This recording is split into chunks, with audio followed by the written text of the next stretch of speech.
कहानी है सबसे बड़ा पुण्य। एक राजा बहुत बड़ा प्रजापालक था। हमेशा प्रजा के हित में प्रयत्नशील रहता था।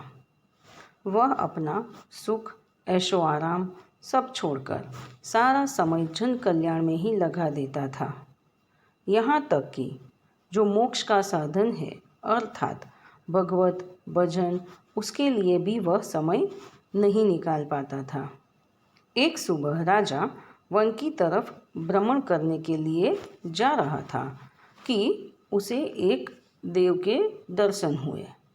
राजा ने देव को प्रणाम करते हुए उनका अभिनंदन किया और देव के हाथों में एक लंबी चौड़ी पुस्तक देखकर उनसे पूछा, महाराज, आपके हाथ में यह क्या है? देव बोले, राजन, यह हमारा बही खाता है जिसमें सभी भजन करने वालों के नाम हैं।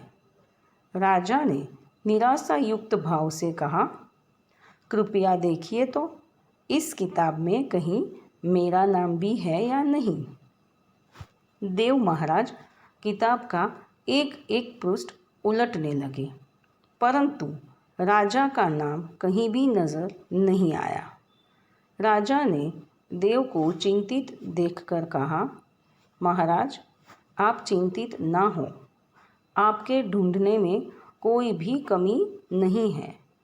वास्तव में ये मेरा दुर्भाग्य है कि मैं भजन कीर्तन के लिए समय नहीं निकाल पाता और इसीलिए मेरा नाम यहाँ नहीं है। उस दिन राजा के मन में आत्मग्लानि सी उत्पन्न हुई, लेकिन इसके बावजूद उन्होंने इसे नज़रअंदाज कर दिया और पुनः परोपकार की भावना लिए दूसरों की सेवा करने में लग गए। कुछ दिन बाद राजा फिर सुबह वन की तरफ टहलने के लिए निकले तो उन्हें वही देव महाराज के दर्शन हुए। इस बार भी उनके हाथ में एक पुस्तक थी। इस पुस्तक के रंग और आकार में बहुत भेद था और यह पहली वाली से काफ़ी छोटी भी थी।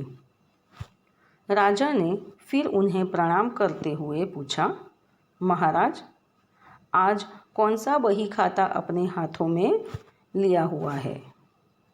देव ने कहा, राजन, आज के बही खाते में उन लोगों का नाम लिखा है जो ईश्वर को सबसे अधिक प्रिय है।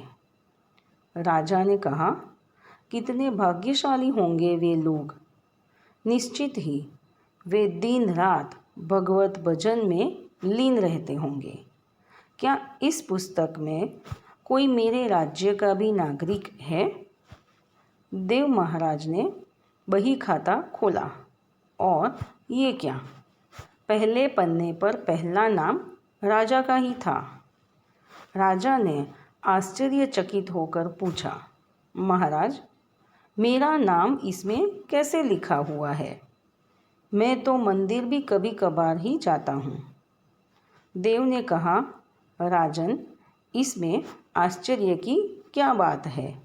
जो लोग निष्काम होकर संसार की सेवा करते हैं, जो लोग संसार के उपकार में अपना जीवन अर्पण करते हैं, जो लोग मुक्ति का लोभ भी त्याग कर प्रभु के निर्बल संतानों की सेवा सहायता में अपना योगदान देते हैं, उन त्यागी महापुरुषों का भजन स्वयं ईश्वर करता है। हे राजन, तू मत पछता कि तू पूजा पाठ नहीं करता। लोगों की सेवा कर, तू असल में भगवान की ही पूजा करता है। परोपकार और निस्वार्थ लोक सेवा किसी भी उपासना से बढ़कर है। देव ने कहा, राजन, भगवान दीन दयालु है।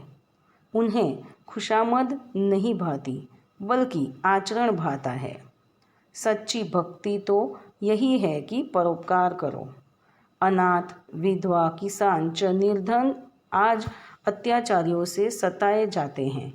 इनकी यथाशक्ति सहायता और सेवा करो और यही परम भक्ति है। राजा को आज देव के माध्यम से बड़ा ज्ञान मिल चुका था और अब राजा भी समझ गया कि परोपकार से बड़ा कुछ भी नहीं और जो परोपकार करते हैं वही भगवान के सबसे प्रिय होते हैं। मित्रों, जो व्यक्ति निस्वार्थ भाव से लोगों की सेवा करने के लिए आगे आते हैं, परमात्मा हर समय उनके कल्याण के लिए यत्न करता है। हमारे पूर्वजों ने भी कहा है, परोपकाराय पुण्याय भवति, अर्थात दूसरों के लिए जीना, दूसरों की सेवा को ही पूजा समझकर कर्म करना, परोपकार के लिए अपने जीवन को सार्थक बनाना ही सबसे बड़ा पुण्य है। और जब आप भी ऐसा करोगे तो स्वतः ही आप वह ईश्वर के प्रिय भक्तों में शामिल हो जाओगे।